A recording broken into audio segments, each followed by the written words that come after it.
Chicos, volvemos. Volvemos, por favor. ¿Están ahí? Les pregunto, ¿están ahí para poder seguir, chicos?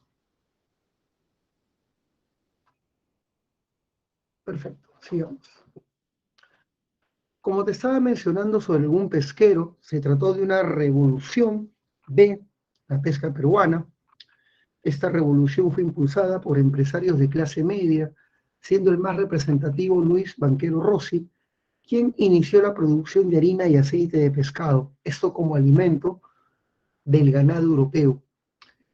Chimbote se convirtió en el centro de esta revolución, en el epicentro de esta revolución, que dejó de ser una pequeña calera de pescadores para convertirse en una ciudad que tenía más de 26 fábricas, con trabajadores que venían de distintas partes del país.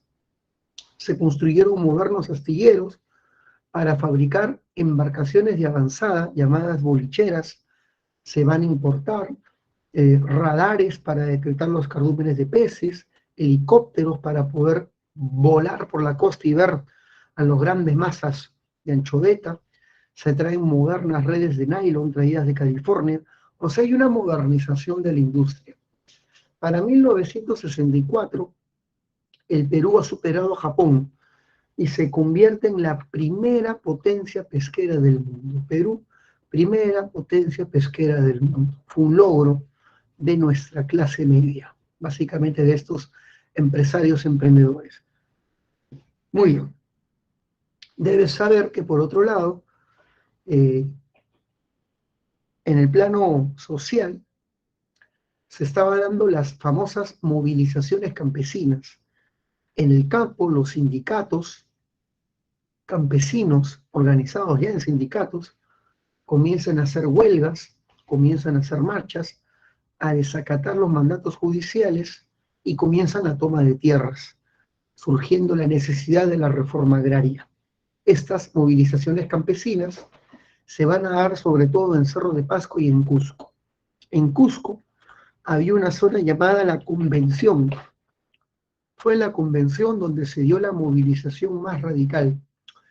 Los hombres que dirigían esta toma de tierras por parte de los campesinos contra las haciendas eran dirigentes de izquierda que venían del entorno urbano, siendo el más famoso Hugo Blanco. Hugo Blanco era militante de una pequeña agrupación de izquierda llamada el FIR, que significa Frente de Izquierda Revolucionaria.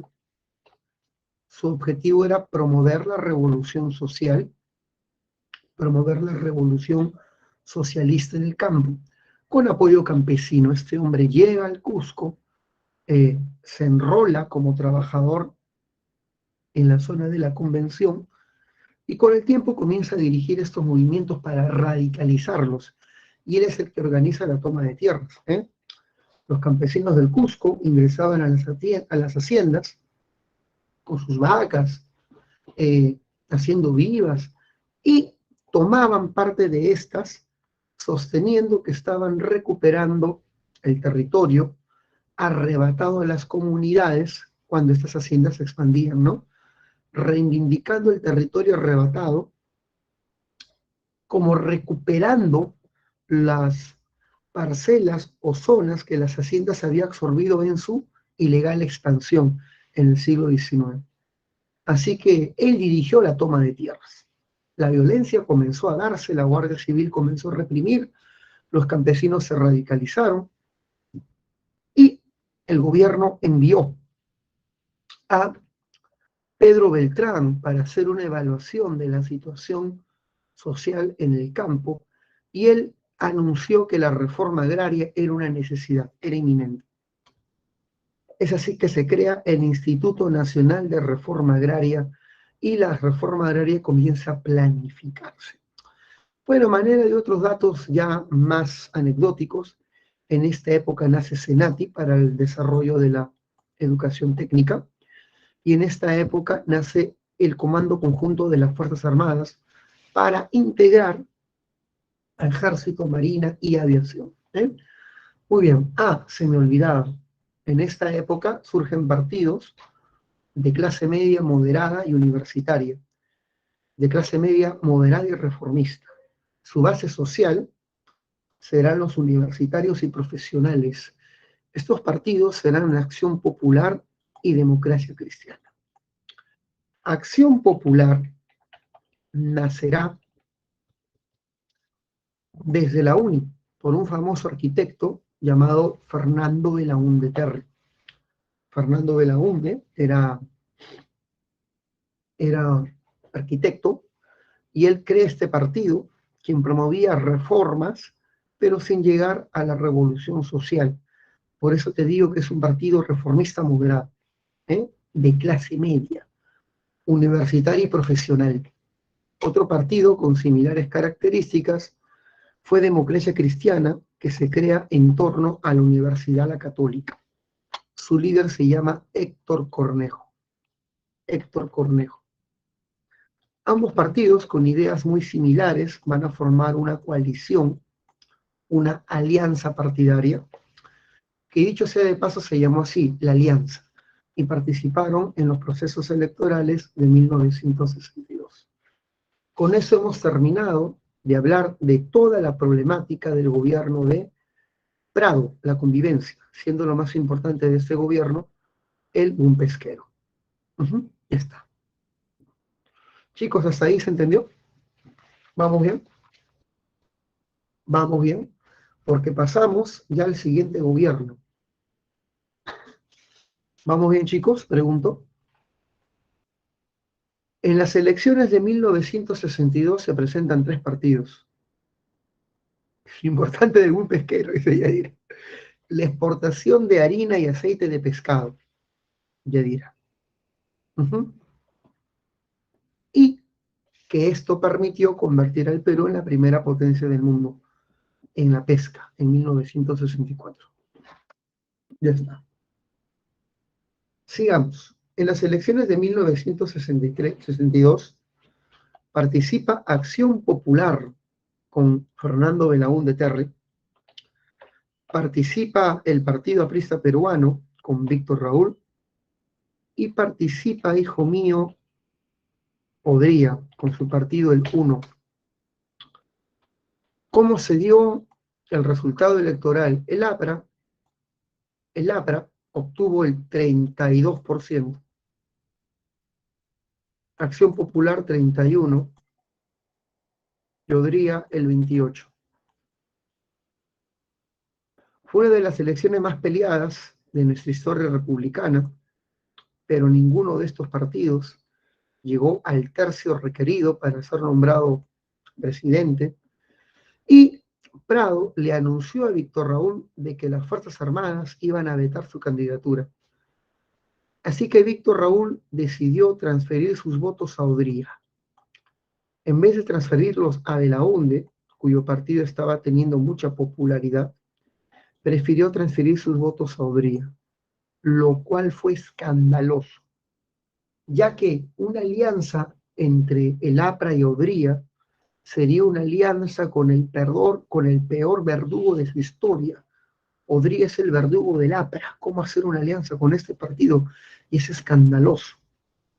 A esta alianza se le llamó la superconvivencia, la alianza APRA 1. ¿Ya? Muy bien. Bien. Debes saber que en esta famosa alianza, hijo mío,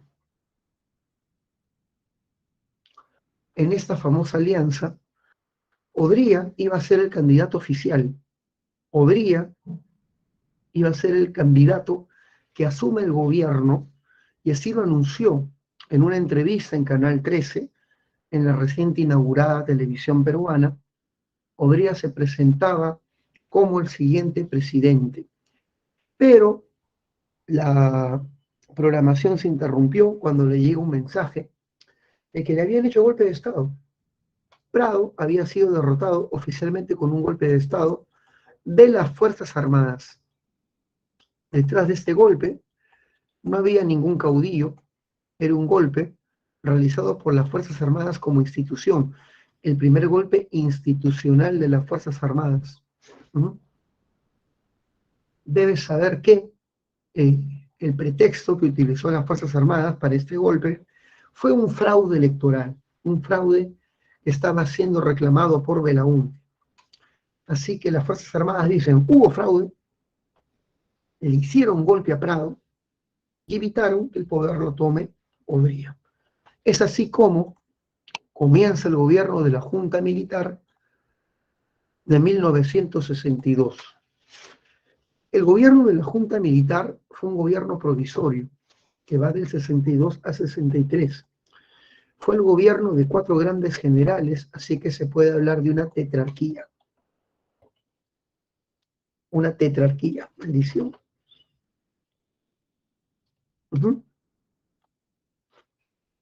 ¿Quiénes conformaban esta tetrarquía? Bueno, los más importantes líderes de esta junta militar fueron Ricardo Pérez Godoy, que gobernó por 8 meses, y Nicolás Lindley, que gobernó por los 2 meses restantes, llamando elecciones en el 63. Así que es un gobierno provisorio. ¿Por qué hicieron el golpe de Estado contra Prado? Para evitar el gobierno de Odría, que sería un gobierno conservador. Estos militares son militares reformistas. Estos militares querían iniciar la aplicación de reformas que solucionen la problemática nacional, como la reforma agraria, por ejemplo. Ellos sabían que las reformas necesarias para evitar la revolución social jamás serían aplicadas por un gobierno de tipo conservador y oligarca como el de Odría. Además, los militares tienen una especie de odio histórico al APRA y vetarán su presencia en cualquier gobierno. Así que para evitar un gobierno conservador con presencia prista, hacen el golpe a Manuel Prado. El pretexto fue el tema del fraude. La importancia del golpe es que fue el primer golpe institucional de nuestra historia, como institución. Muy bien. Como te mencioné, el objetivo de este régimen provisorio y reformista era aplicar las más importantes reformas sociales para evitar la revolución en el campo, la reforma agraria sobre todo. Su gobierno es famoso porque crea el Instituto Nacional de Planificación. El objetivo de este instituto es planificar, como le dice su nombre, el desarrollo del país, crear programas que proyecten el desarrollo nacional. Se crea la Casa de la Cultura, que tiene por misión difundir las manifestaciones culturales del país, sobre todo el folclore, ¿no? Hoy es el Ministerio de Cultura. Se crea la cifra repartidora. Esta cifra permite repartir escaños en el Parlamento, incluso aquellos partidos que han tenido poca votación. Permite que partidos con poca votación tengan una representación mínima en el Parlamento, la cifra repartidora. Y durante este gobierno, hijo mío, comienzan las acciones guerrilleras de un grupo llamado el ELN. El ELN es el Ejército Nacional, es el Ejército de Liberación Nacional. Este Ejército de Liberación Nacional es un movimiento guerrillero nacido en Cuba, al mando de un peruano formado en Cuba llamado Héctor Béjar. Tú lo conoces porque Héctor Béjar fue ministro de Castillo, fue su primer ministro de Relaciones Exteriores, exguerrillero, y que fue destituido, ¿te acuerdas? Fue el primer ministro de Castillo en ser destituido por hablar mal de las Fuerzas Armadas, de decir de que el terrorismo fue creado por las Fuerzas Armadas, ¿se acuerdan, no? Ya pues él es guerrillero, formado bajo las órdenes del Che Guevara, tenía por objetivo iniciar la revolución socialista en el Perú. Para esto llegó hasta Bolivia y con el apoyo del Partido Comunista Boliviano van a ingresar al Perú a través de Puno para establecerse en Puerto Maldonado y poder llegar al Cusco y apoyar al movimiento de Hugo Blanco. Ese era su objetivo. Pero en Puerto Maldonado van a ser interceptados por la Guardia Civil, comenzando un enfrentamiento contra ellos, muriendo uno de sus más famosos militantes, un poeta llamado Javier Herod. Este poeta escribió poemas como Los ríos, y era un tipo idealista, es una etapa del idealismo socialista, de la lucha por la igualdad social, ¿ya? Bueno, fueron vencidos y se van a retirar, pero van a volver a ingresar ya en el gobierno de Belaúnde. Ese es el movimiento llamado ELN. En esta época, hijo mío, nace el MIR. El MIR es un movimiento guerrillero nacido en el Perú, nace en Chiclayo, en el año de 1962. El hombre que lo crea es Luis de la Puente Uceda, ya lo mencioné. Él quería formar el APRA rebelde, ¿te acuerdas? También recibe entrenamiento en Cuba y el Che Guevara le da la misión de crear una especie de Sierra Maestra en los Andes. Por si acaso, Sierra Maestra es el nombre de la base militar de los revolucionarios cubanos. Fidel Castro creó en Cuba su base militar en la región de Sierra Maestra y desde ahí propagó la revolución. Luis de la Puente Uceda tuvo como misión replicar la experiencia cubana en el Perú, crear una especie de Sierra Maestra en los Andes. Y le declaró la guerra al Estado. Entre sus medidas estaban la disolución del Parlamento, implantar una reforma agraria y, por supuesto, apoyar la lucha campesina. Luis de la Puente Uceda abrió 3 frentes de lucha, uno en Junín, uno en Piura, uno en Cusco. El más importante fue el frente del Cusco, llamado el Frente Pachacútec, en una zona llamada Mesa Pelada, y ahí llamó a la guerra armada. El ejército, o mejor dicho, al comienzo la Guardia Civil, ingresó a Junín y se enfrentó a los miristas, a esta guerrilla, en la selva, en la zona de Junín, y fueron derrotados por un guerrillero mirista llamado Guillermo Lobatón. Esto hizo que el gobierno decida ya enviar a las Fuerzas Armadas. La IPC, la International Petroleum Company, una empresa norteamericana que tenía miedo al estallido de una revolución socialista y apoyo al Estado peruano para la producción de bombas napalm, bombas incendiarias que deforestan kilómetros a su paso, para reprimir este movimiento. Bueno, las Fuerzas Armadas desactivan el frente en Junín y luego lanzan bombardeos en la zona del Cusco. Finalmente los miristas van a ser emboscados en la batalla de Amaibamba para ser finalmente derrotados. Muy bien. Eh, ah, pero todo esto que te estoy contando, por si acaso, me emocioné. En este gobierno nace el MIR, o sea, nace este movimiento guerrillero. Toda la bronca que te estoy contando ya se dio en el gobierno de Fernando Belaúnde Terry. Toda esta pelea con la batalla de Maibamba ya pertenece al gobierno de Fernando Belaúnde Terry. Me emocioné y me adelanté. O sea, en esta época solamente nace este movimiento guerrillero. Le declara la guerra al Estado peruano, pero se va a enfrentar efectivamente contra el gobierno de Belaúnde Terry. Ahí se dan todas las batallas que te mencionaba. ¿Ah? Me emocioné, me adelanté un poquito, disculpe. Listo. Pero la medida más importante de este gobierno, hijo mío, fue la creación de ley de bases de la reforma agraria. Este gobierno implantó la primera reforma agraria del país en la zona de la Convención Cusco. ¿Por qué? Porque se estaba dando la toma de tierras. El objetivo de esta reforma agraria inicial era quitarle a Hugo Blanco y a su movimiento guerrillero base social. Quitarle a Hugo Blanco base social. Y fue lo que se hizo. La ley de la reforma agraria legalizó la toma de tierras, eliminó el trabajo servil en el campo. El campesino, al ser propietario, abandonó el fusil y la protesta, se lanzó a mejorar sus cultivos, dejando a Hugo Blanco y a su grupo revolucionario sin apoyo social. Rodeados por el gobierno, Hugo Blanco fue capturado en mayo de 1963, acabando con las movilizaciones en el Cusco. Este gobierno, los militares, buscaban a un líder democrático y reformista, que esté dispuesto a aplicar las reformas sociales de manera moderada. El candidato perfecto era Belaúnde, que no tenía pasado que lo condene.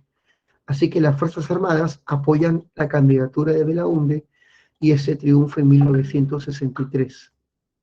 Esta es la última parte de nuestra clase, hijo mío, y con esto se acabó. ¿Hasta ahí se entendió todo? Pregunto, ¿vamos bien?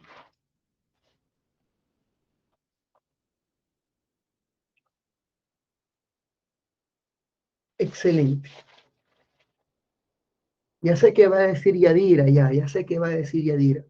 Lo más importante, Yadira, de la Junta Militar es la aplicación de la primera reforma agraria, llamada la Ley de Bases de Reforma Agraria en el Cusco, en la Convención. Ahora sí.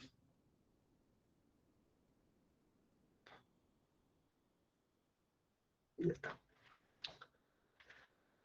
Primer gobierno de Fernando Belaúnde Terry. Fernando Belaúnde, hijo mío, llega al poder con apoyo de Democracia Cristiana. Se da una especie de coalición, una alianza entre Acción Popular y Democracia Cristiana. A este bloque se le conoce simplemente como la Alianza. El gobierno de la Alianza, APDC.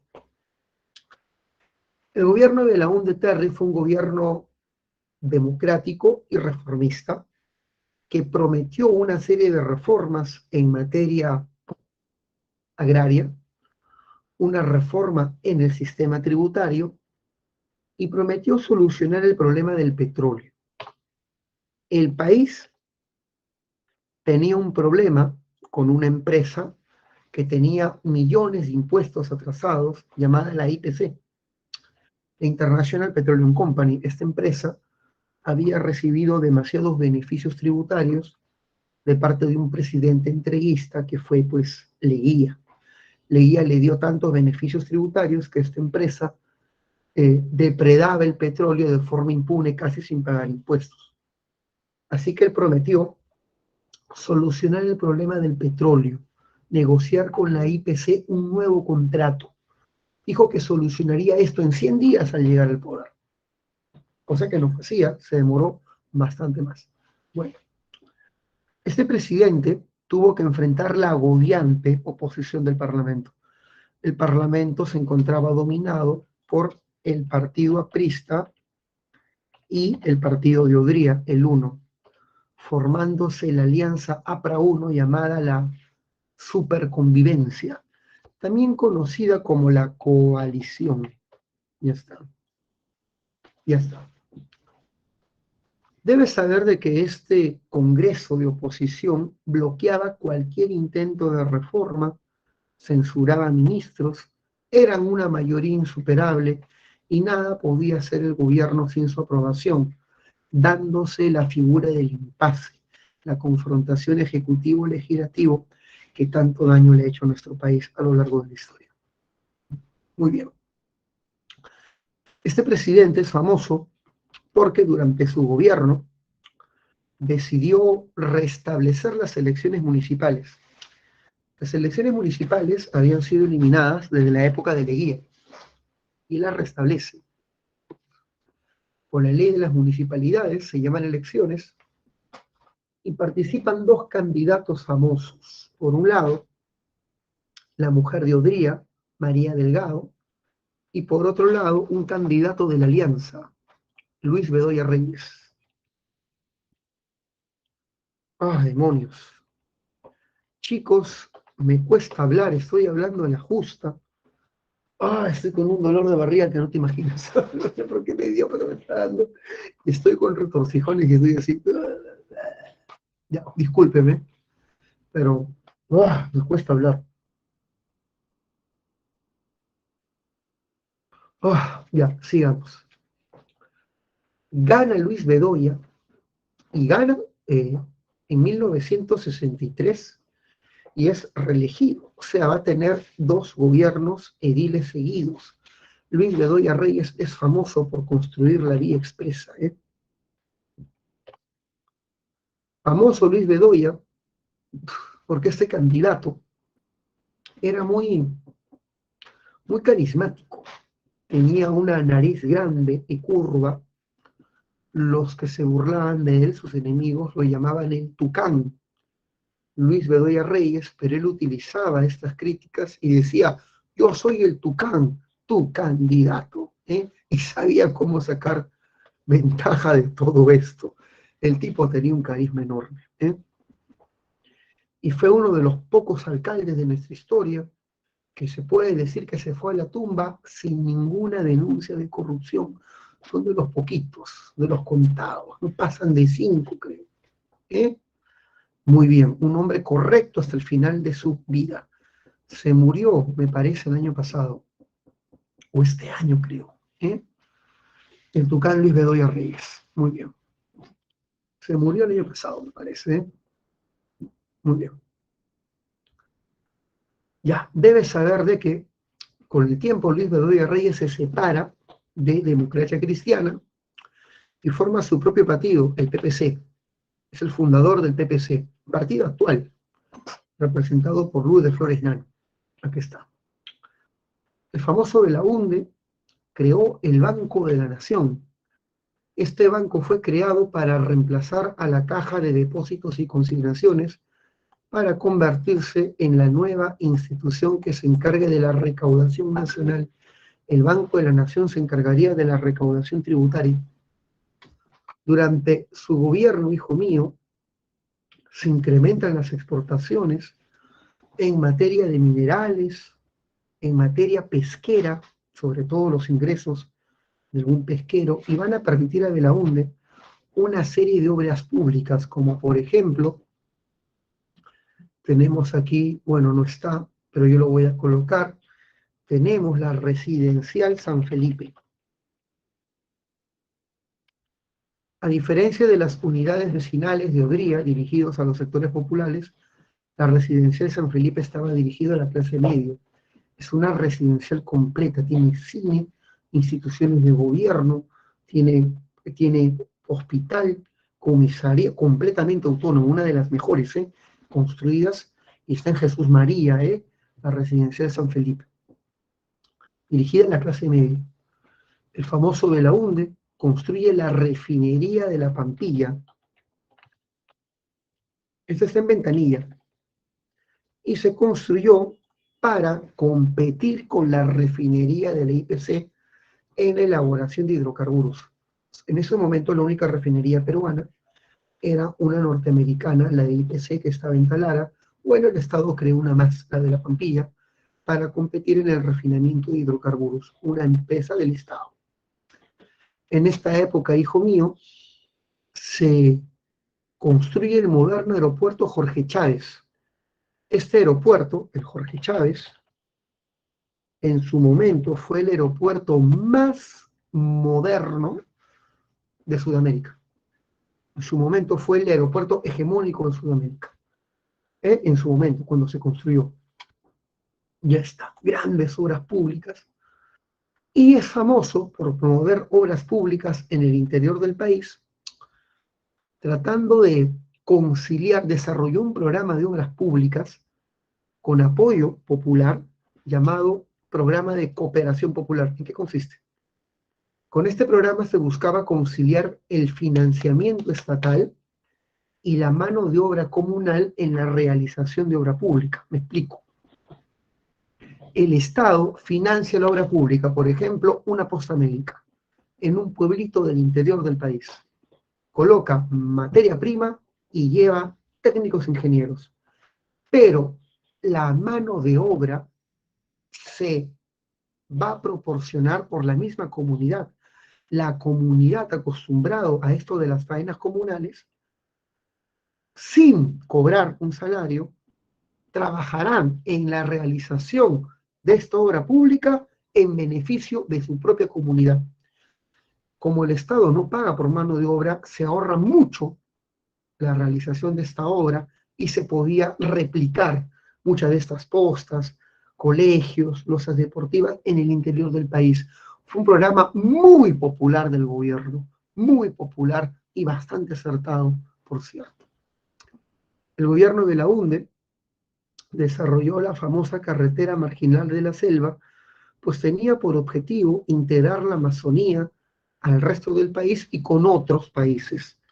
Esta carretera marginal debía conectar la Amazonía con Sierra y Costa y debía tener salida hacia el Ecuador. Esta carretera buscaba integrar la selva, la zona con mayores recursos, según Belaúnde, a la nación. Bueno, esta carretera hoy en día lleva su nombre, carretera Fernando Belaúnde Terry. Sin embargo, su medida más famosa fue la reforma agraria, planteada por Democracia Cristiana, uno de sus más inminentes militantes, presenta el proyecto de reforma agraria, y este proyecto de reforma agraria fue modificado por el Congreso de Oposición. ¿Y qué hizo el Congreso de Oposición? Lo modificó hasta dejar la reforma inoperante. Por ejemplo, una de las enmiendas que hizo el Parlamento fue: la reforma agraria no puede expropiar las tierras eficientes. Y las tierras eficientes son precisamente las haciendas y los latifundios. O sea que con este programa solamente se puede expropiar el 3% de la propiedad agrícola, o sea, nada. Para poder expropiar necesitas fondos, bonos, los bonos de la reforma agraria. ¿Qué hizo el Parlamento para boicotear esta reforma? Redujo el presupuesto a los bonos, y de esa manera la reforma agraria nace sin presupuesto o con escaso presupuesto. O sea, la reforma agraria fue boicoteada por el Parlamento de oposición, y de ahí su fracaso. Por otro lado, hijo mío, este Parlamento censuraba a ministros, no aprobaba el presupuesto anual, era un Parlamento obstruccionista en toda materia. Hasta ahí vamos bien, chicos, porque ya hablo de la parte final, el acta de Talara. ¿Hasta ahí vamos bien? ¿Hasta ahí vamos bien? Pasamos al acta de Talara. El acta de Talara es un tratado entre el Estado peruano y la IPC.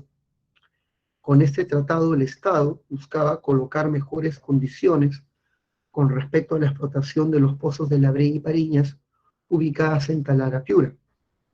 Con este tratado, el Estado recuperaba la posesión de estos pozos, pero la IPC conservaría la refinería por 40 años.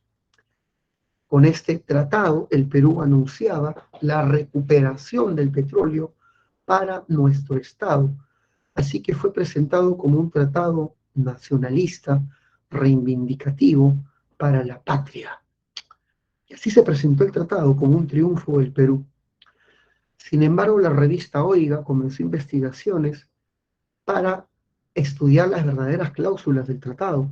Y finalmente, en un programa televisivo, el presidente de la EPF, de la Empresa Nacional de Petróleo Peruano, llamado Carlos Loret de Mola, denuncia que en el tratado que se dio a conocer a la opinión pública faltaba una página, la página 11. Una página que tenía los precios del petróleo, del crudo, hacia el IPC. Según lo que cuenta Loret de Mola, el Estado peruano había quedado en secreto con la IPC de venderle petróleo crudo para ser refinado por esta empresa extranjera a un precio muy por debajo al establecido por el mercado internacional. O sea que este tratado beneficiaba en el fondo a la multinacional norteamericana. Este tratado, que se presentaba como un triunfo del país frente al imperialismo, pues recuperábamos los pozos petroleros, en realidad era un tratado entreguista más, un tratado entreguista más en nuestra historia. Esto fue un escándalo mediático terrible. Este escándalo generó la caída del gabinete e hizo que los militares se decepcionen del hombre que había prometido hacer grandes reformas. A todo esto se le suma la crisis en el campo.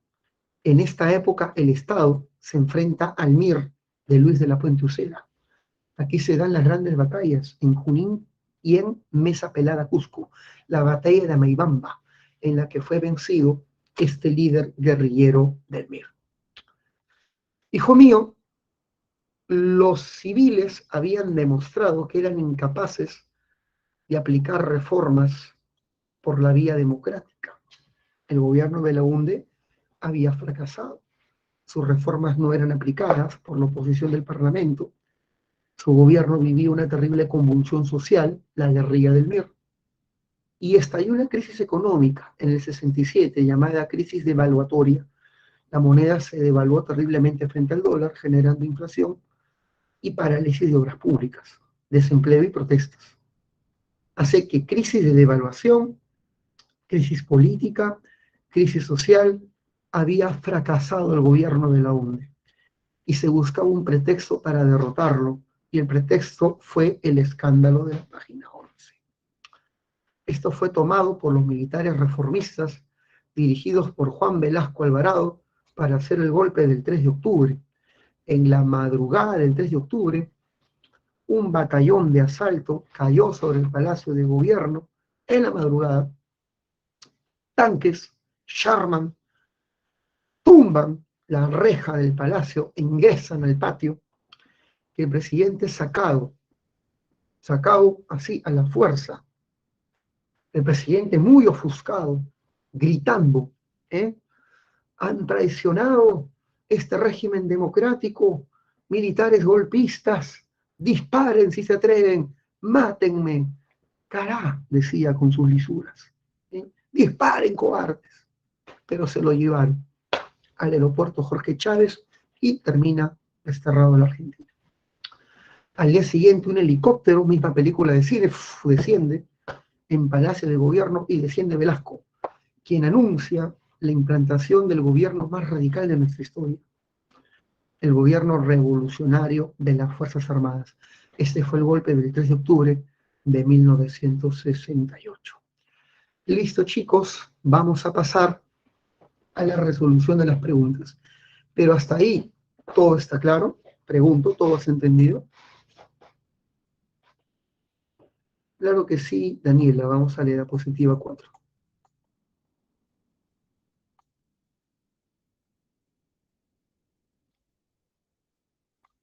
Ya está. La primera reforma agraria ADIRA se aplicó en el Cusco, en la convención por la Junta Militar de Ricardo Pérez Godoy, que fue básicamente la legalización de las tierras tomadas por los campesinos. ¿Cuál fue el efecto de esta primera reforma agraria? Dejó a Hugo Blanco y a su movimiento revolucionario, el FIR, sin apoyo social. La segunda reforma agraria fue la de Belaúnde Terry, la cual no llegó a aplicarse porque fue boicoteada por el Parlamento, que la modificó hasta dejarla inoperativa. Y la tercera reforma agraria, la que sí se aplicó, la radical, es la de Velasco, que veremos la siguiente semana, la reforma agraria del 24 de julio de 1969. Esa la veremos la siguiente semana. Bueno, de acá 2 semanas más, final de curso. Muy bien, chicos. Ahora vamos. Esa es una interpretación, Germán. Algunos dicen que no existió la página 11, que este fue un pretexto creado para desestabilizar al régimen. Otros dicen que la página 11 sí existió, pero no puede comprobarse su materialización porque el documento fue obviamente pues archivado. Esto. Lo más importante de la UNDE, dice Yadira, que su gobierno fue desestabilizado por la oposición APRA 1, APRA Odría. Su gobierno tiene importantes obras públicas, que es lo que más viene, que es sobre todo el Banco de la Nación, el Programa de Cooperación Popular, la Residencial San Felipe, básicamente eso, Yadira, ¿eh? La carretera marginal de la selva. Y lo que viene es el escándalo que marcó su caída, pues el escándalo de la página 11. Yadira, de lo que más viene de la UNDE, tanta vaina, es el acta de Talara, es el acta de Talara, ese tratado con la IPC. Ya está. Ya está. Muy bien, chiquitos. Vamos en estos momentos a clavetear. Hay que clavetear.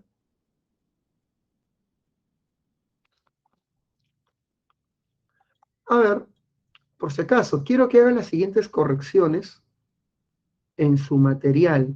Hay que hacer algunas correcciones en su material, así que todos me van a seguir, ¿eh? Hay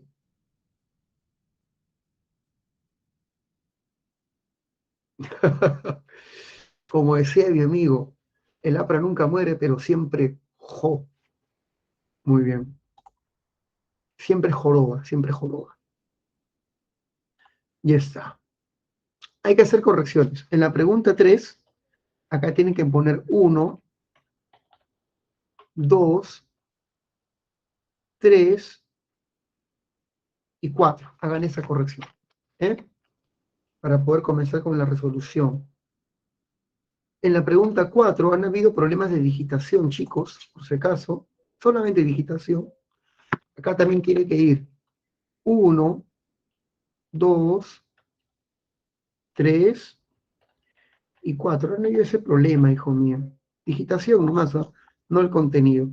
Y acá tiene que ir en minúsculas. A, B, C, D. Ahora sí podemos comenzar con la resolución de la separata. El asesinato de Sánchez Cerro, después de salir del hipódromo, el Congreso decide nombrar presidente al general Benavides, quien culmina el periodo legal de gobierno del difunto presidente. Por la coyuntura social y política que vivía el país, su primera medida fue, bueno, yo te conté que él quería pacificar el país a través de su política de conciliación con el APRA, la política del gabinete Prado, la política de paz y concordia, promulgando la ley de amnistía que permitió la liberación de Víctor Raúl. En la 1, la clave es B de burro, B de burro. Claro que sí. Pregunta número 2. El primer gobierno de Manuel Prado formó parte del periodo denominado Primavera Democrática. Asumió la presidencia al vencer en las elecciones al candidato José Manuel Quesada. Durante su mandato legalizó la acción sindical que permitió que un sector de los trabajadores se organicen además mantuvo buenas relaciones y tolerancia con el partido. Pregunto, ¿qué partido apoyó a Prado en la victoria electoral de 1939? ¿Te acuerdas? ¿Te acuerdas? A ver, escriban, los leo, que escriban, ¿qué partido lo apoyó? Muy bien, comunista. Y durante esa época se crea la Central de Trabajadores del Perú, dirigido por Luis Negreiros, una central o sindicato único de trabajadores. Acá la clave sería dedo. Ya está. Muy bien. 3. José Luis Bustamante y Rivero gobernó el país entre estos años. Llegó a la presidencia con apoyo del Fredena, que fue una coalición de diversas fuerzas políticas antioligárquicas. Durante su mandato buscó implementar reformas importantes, pero tuvo que afrontar la grave inestabilidad política y económica. Relacione qué hechos corresponden a su gobierno. Tolerancia con los partidos perseguidos por la ley de emergencia, sí, él legalizó al APRA, así que la primera es verdadera.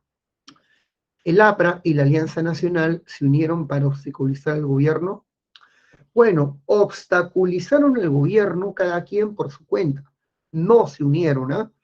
Eran partidos que se odiaban, ya que el APRA era hasta ese momento un partido revolucionario y Alianza Nacional era el partido de la oligarquía. No se unieron, pero sí obstaculizaron el gobierno.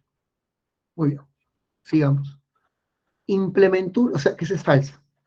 Implementó una política económica liberal para estimular las inversiones. Falso. Desarrolló una política de gasto público. Control de precios, subsidio, control de tipo de cambio. Esas cosas que no funcionan en la economía, ¿no? El populismo. ¿Dio la ley del llanaconaje reconociendo algunos derechos laborales? Claro que sí, eliminando la servidumbre en las haciendas. La clave es avión. La clave es Avencia Mesa. Sigamos. 4. Manuel Prado Ugarteche gobernó el país por segunda ocasión entre tales años. Su régimen fue denominado la convivencia, puesto que su principal aliado fue la PRO. Atravesó por una aguda crisis en el campo. Su gobierno culminó con un golpe de Estado. Señale las proposiciones correctas sobre los hechos relacionados a este gobierno. ¿Rompió relaciones diplomáticas con Cuba tras el éxito de la revolución? Pues sí, este gobierno fue un gobierno anticomunista, eso es correcto. ¿Adhirió el Perú a la Alianza para el Progreso? También, este programa económico de los Estados Unidos para combatir al comunismo. ¿Impulsó la modernización de la empresa petrolera fiscal? No, esta fue creada por Bustamante, y el hombre que, o el gobierno que reformó la empresa petrolera, dándole autonomía, fue el gobierno de la Junta Militar. Creó el Instituto Nacional de Reforma Agraria.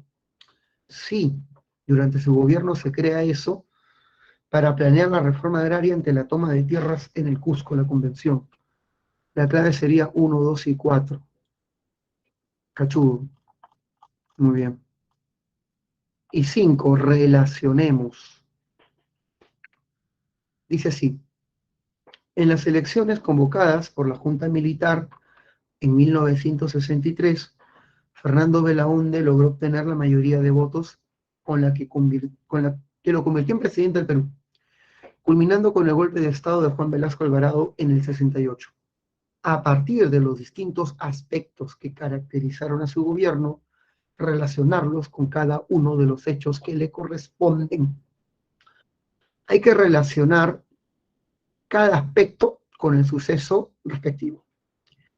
A ver, otorgó derecho a la educación superior gratuita. ¿Sería qué tipo de aspecto, hijo mío? Si es educación cultural. Oposición al Congreso, APRA 1, ¿qué aspecto sería? Político, pues. Construcción de la represa de Tinajones, económico. Y un programa de cooperación popular, el pueblo lo hizo, social. Por si acaso, sí te conté eso, ¿no? El programa de cooperación popular, terminaban de hacer la obra, como por ejemplo el Colegio y la Posta, y colocaban una placa que decía, el pueblo lo hizo. ¿Eh? Ese fue el lema de este programa.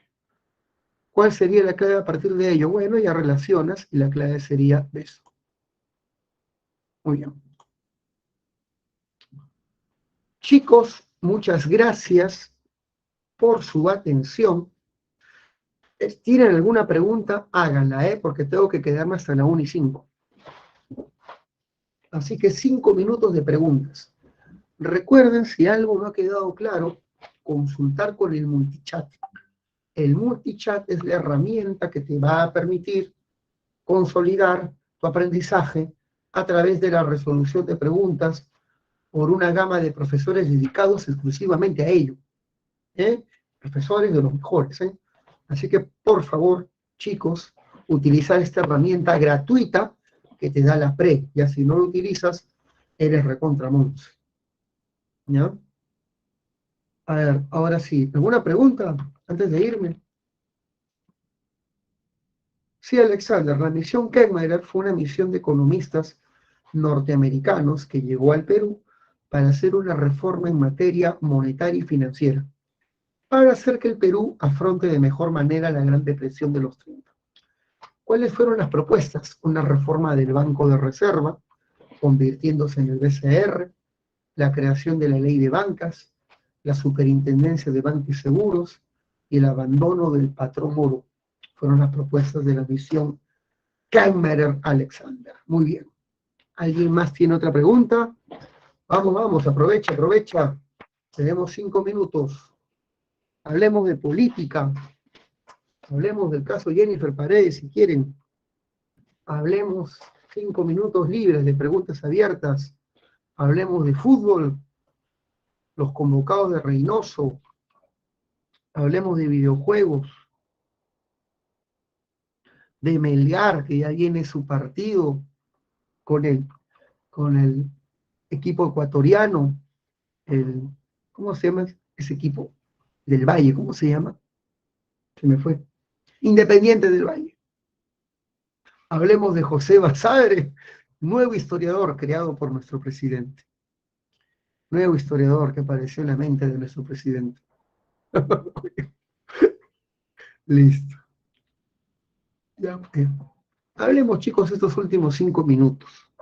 Cualquier pregunta, díganla. Sí, señorita Jocelyn. Ya estamos en los últimos 5 minutos, solamente son preguntas. Las unidades escolares de Odría son dos, Germán. Básicamente dos, las más importantes. El Colegio Mercedes Cabellos para mujeres y el Colegio Melitón Carvajal para varones.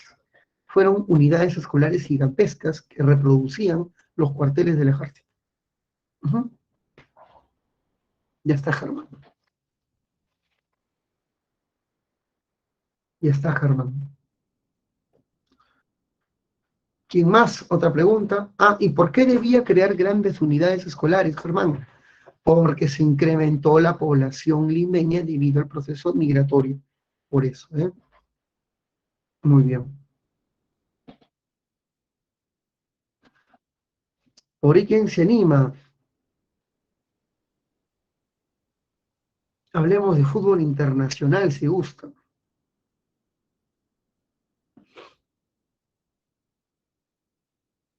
Ujú.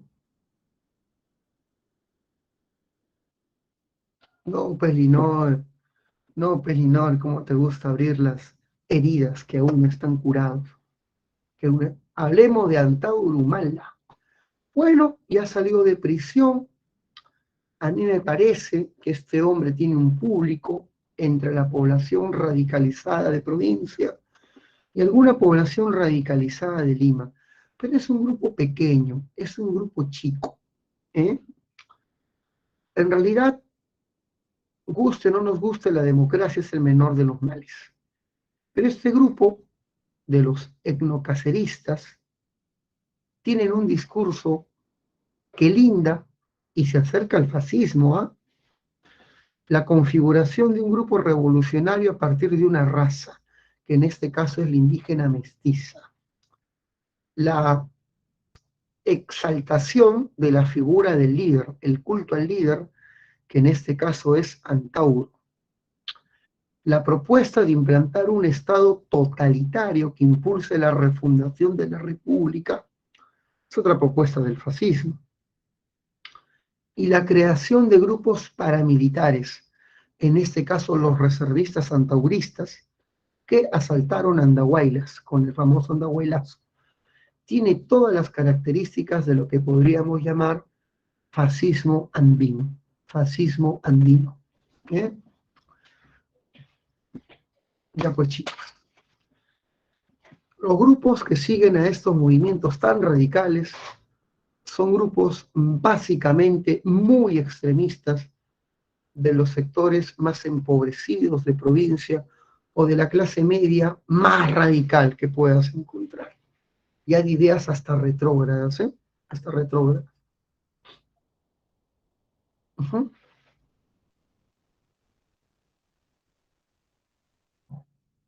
Yo, por la alcaldía de San Juan de Urigancho, porque yo soy de San Juan, sí sé a quién voy a votar. Ahora, por el alcalde general, también tengo mi voto perfilado. Lo que no, a ver, claro, soy de San Juan de Urigancho, recontra malandro. Escucho Chacalón Junior. Mentira, no escucho Chacalón Junior. No escucho Chacalón Junior. Muy bien, ya está. Asu, de Chorrillos. Voy a trabajar a Chorrillos los días lunes y jueves. Estoy trabajando por la avenida, ¿cómo se llama? Los Cedros. Ujú.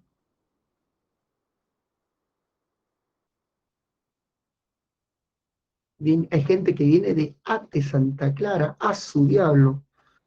A mí me fui alguna vez hasta por allá, en mis momentos de profesor itinerante. Sí, llegué hasta Santa Clara, amigo. Camino a Huachipa. Claro que me iba hasta Santa Clara. También me iba por Caraballo, cuando me iba a Puente Piedra, en mis aventuras. Este, hasta por allá me he ido.